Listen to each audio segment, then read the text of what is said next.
Students, हमने इलेक्ट्रोस्टैट्स में एक चीज़ पढ़ी थी। यहाँ से हम सेमीकंडक्टर को स्टार्ट कर रहे हैं मेनली। सो हमने इलेक्ट्रोस्टैट्स में एक चीज़ पढ़ी थी, क्या? पोटेंशियल एनर्जी ऑफ, या between two charges, of two charges भी लिख सकते हैं। बिटवीन नहीं बोलना चाहिए था, सॉरी, ऑफ टू चार्जेस होता है। Potential energy of two charges. Suppose दो चार्जेस हैं Q1 और Q2, और इनके बीच की दूरी है R12। तो पोटेंशियल एनर्जी कैसे लिखते हो आप? के Q1 Q2 बाय R12। अगर मान लीजिए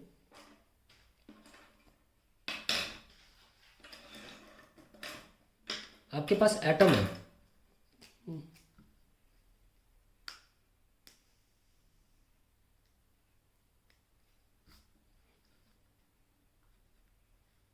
ये न्यूक्लियस हो गया,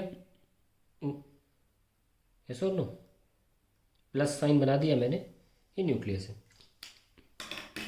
और इसके चारों तरफ, या स्फेरिकल बोल सकते हैं, ऑर्बिट्स में इलेक्ट्रॉन मूव करते हैं। ये मान लीजिए हमारा पहला ऑर्बिट है।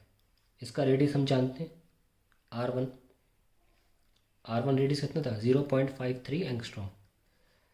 और हमको ये पता है, हमने यूनिट 8 में पढ़ा, from unit 8, from bourse theory, हमने ये पढ़ा था कि जो रेडियस होता है वो 0.53 एन स्क्वायर को फॉलो करता है। किसी भी जगह का आप निकाल सकते हैं। जो R2 होगा वो थोड़ा दूर होगा एज कम्पेयर टू R1, क्योंकि हमने देखा है कि फॉर्मूला स्क्वायर फॉर्म में आगे बढ़ रहा है। तो R2 क्या होगा? 0.53 इंटू 2 का स्क्वायर एंगस्ट्रॉम। और हमने उसकी कॉरेस्पॉन्डिंग टोटल एनर्जी भी देखी थी, है कि नहीं? -13.6 इलेक्ट्रॉन वोल्ट। और इसके लिए आई थी -3.4 इलेक्ट्रॉन वोल्ट। ये एटम में पढ़ाया गया था। R3 आएगा, third radius, that is 0.53 into 3 square angstrom, and it was coming out to be -1.51 electron volt. ये टोटल एनर्जी थी। और टोटल एनर्जी जो होती है वो potential energy plus kinetic energy होती है। और नोटिस करें तो टोटल एनर्जी का फॉर्मूला भी पोटेंशियल एनर्जी ऐसा ही आता है, क्योंकि ये पॉजिटिव है नेगेटिव है। तो पहले हम आपको U लिखना सिखाते हैं कि बीच में भले ही आप ZE ले लें, पर बाहर तो इलेक्ट्रॉन है, -E/R, 1 2 R2 R3 कुछ भी ले लें। लेकिन ये समझ गए हम कि एक एटम के लिए इलेक्ट्रॉन की पोटेंशियल एनर्जी जो होगी और न्यूक्लियस के साथ, वो होगी -KZE²/R। It will B negative, यानी कि बाउंडेड है ये। बाउंडेड मतलब न्यूक्लियस के अट्रैक्टिव फोर्स के अंदर है, और इसीलिए इसके आसपास घूमता रहता है, बाहर नहीं जा सकता इतनी आसानी से। तो हमने पोटेंशियल एनर्जी देखी, और जब हम काइनेटिक एनर्जी जोड़ के पोटेंशियल एनर्जी के साथ एंड रिजल्ट निकाला था, तो वो आया था -U/2। और hence the answer was -KZE²/2R, ये आया था। ये थोड़ी बहुत डेटा आपको पता होना चाहिए कि हम आपके सामने U का प्लॉटिंग करें, चाहे U का प्लॉटिंग करें चाहे E का प्लॉटिंग करें, बात एक ही है। हम E का प्लॉट करने जा रहे हैं, टोटल एनर्जी का प्लॉट करेंगे डिस्टेंस के साथ। Let us see what I am trying to say. हम बनाने जा रहे हैं energy band diagram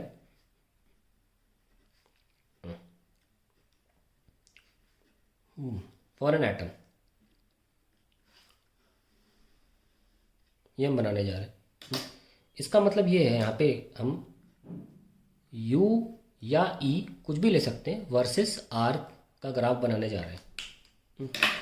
let's make the graph.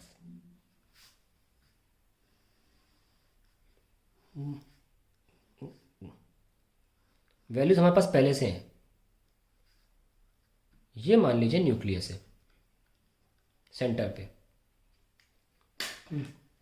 तो अगर मैं R1 की वैल्यू लूँ, R1 कितना है? 0.53। और R1 का मतलब होता है ऑर्बिटल कौन सा हुआ, ऑर्बिटल भी लिख लेते हैं, इसे बोलते हैं 1s। यस और नो? और इसमें हमें एनर्जी की वैल्यू क्या होगी? ये रेडियस ले लेते हैं और एनर्जी की वैल्यू यहाँ लिख लेते हैं। तो 1s में कितनी थी? -13.6 इलेक्ट्रॉन वोल्ट। और फिर आएगा 2s, जिसमें R2 है 0.53 का स्क्वायर इंटू 2 का स्क्वायर, और इसमें एनर्जी 3.4 थी। फिर आएगा 2P, 2P में भी आसपास यही होगा, थोड़ा सा फर्क आएगा, आसपास यही होगा, हम सेम ही ले लेते हैं almost, it will be very close to R2 dash ले लें and the answer is same -3.4 के आसपास ही होगा। और फिर आएगा 3s ऑर्बिटल, तो ऑर्बिटल लिख रहा हूँ मैं, and then we have R3 which is equals to 0.533 का square, and then we have the value -1.51। ध्यान रखें थोड़ी सी वैल्यू जो होगी बढ़ जाएगी, 3.4 के थोड़ा मतलब नेगेटिव में बढ़ जाएगी, -3.4 से ऊपर जाएगी, यानी कि -2, -3.2, -3 ऐसे मतलब कहना चाह रहा हूँ, पढ़ने का मतलब। तो इन चूज को अगर हम रफली प्लॉट करें तो क्या होता है देखें, क्योंकि यू जो फॉलो करता है 1/r फॉलो कर रहा है, चाहे आप ई का ग्राफ बना लें, अभी तो हम ई की वैल्यूज़ लिखे हैं ना, तो ई का ग्राफ बना रहे हैं, फॉलो कैसे कर रहा है 1/r को, है नेगेटिव, इसलिए नेगेटिव रीजन में बनाया जा रहा है ऐसे। क्योंकि कोई भी ग्राफ 1/r का होता है उसे बोलते हैं रेक्टेंगुलर हाइपरबोला, और बनते ऐसे ही हैं। जैसे आपने पढ़ा होगा Boyle's law, P proportional to 1/v, वो भी तो ऐसे बनता था, लेकिन वो पॉजिटिव रीजन में बनता था ना, ये नेगेटिव रीजन में बना रहा हूँ मैं इस तरीके से। अब मैं प्लॉट करूं, अगर ये मेरे दूरी है 1s की, न्यूक्लियस से 1s की दूरी, और इसको मैं नीचे लेके जाऊं तो इसके सामने जो वैल्यू है ये है मेरी E1, इसको मैं लिख लेता हूं 1s। अब बात करूंगा 2s की, थोड़ा ज़्यादा वो दूर होगा 2s, ये लो, क्योंकि 2s देख लो 0.53 का 2 का स्क्वायर है ना, तो कितना 0.5 इंटू 4 कितना 2 आ जाएगा, जहाँ ये 0.53 एंगस्ट्रॉम है, ये 2 एंगस्ट्रॉम हो जाएगा। तो मैं जितना फासला ये था, मैं काफ़ी ज़्यादा फासला, ये गैप ज़्यादा दिखा रहा हूँ, ठीक है। तो उसके कॉरेस्पॉन्डिंग एनर्जी ये है, तो यहाँ लिख दीजिए E2।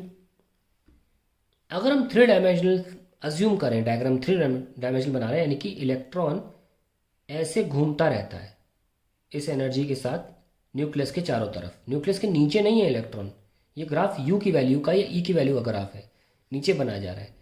रियलिस्टिक सिचुएशन ये है कि जो इलेक्ट्रॉन है वो R1 की दूरी पर गोल गोल घूम रहा है इस न्यूक्लियस के, कितनी एनर्जी लिए -13.6 लेकर घूम रहा है, और जो दूसरा है वो काफ़ी दूर है 0.2 एंगस्ट्रॉम के, अगर ये 0.5 एंगस्ट्रॉम है तो 2 एंगस्ट्रॉम क्या हुआ, 4 गुना हुआ ना, यहाँ से कहीं बनाना नहीं चाहता, पेपर कवर हो जाए काफ़ी ज़्यादा, ऐसे घूम रहा है, उसको भी हम ऐसे दिखा सकते हैं, जस्ट फॉर रियलिस्टिक सिचुएशन की देखो 3 डायमेंशनली मूव कर रहा है। अब बात आती है 2s, 2 भी थोड़ा पास में होगा ऐसे 2p। नोटिस करें कि पहले और दूसरे में 10 का फ़र्क है, कितना का गैप है 10.2 का, और 2s 2p में काफ़ी कम गैप होगा, मैं प्लस लिख देता हूँ ताकि 3.4 से थोड़ा सा ऊपर तो होगा, लेकिन नोटिस करें कि 2p तो बन गया, इसमें कितना फासला है सिर्फ 1.9 का, कहाँ 10.2 का फासला, देखो ये फासला कितने का है, ये फासला 10.2 इलेक्ट्रॉन वोल्ट का है, और जो मैं 3 बनाने वाला हूँ 3s, वो काफ़ी सिर्फ 1.9 का, यानी कि 2 का फासला होगा, यानी कि it will be a gap of 5 times less, इसका 5 गुना कम, क्योंकि कहाँ 10.2 कहाँ सिर्फ 2, तो मैं उसको अलग से दिखा रहा हूँ, ये दिस इज फॉर E3। तो एनर्जी की वैल्यूज जो R के साथ प्लॉट हो रही हैं, इसको मैं 3s लिख लेता हूँ, इसे हम energy band diagram for an atom बोल रहे हैं, ठीक है।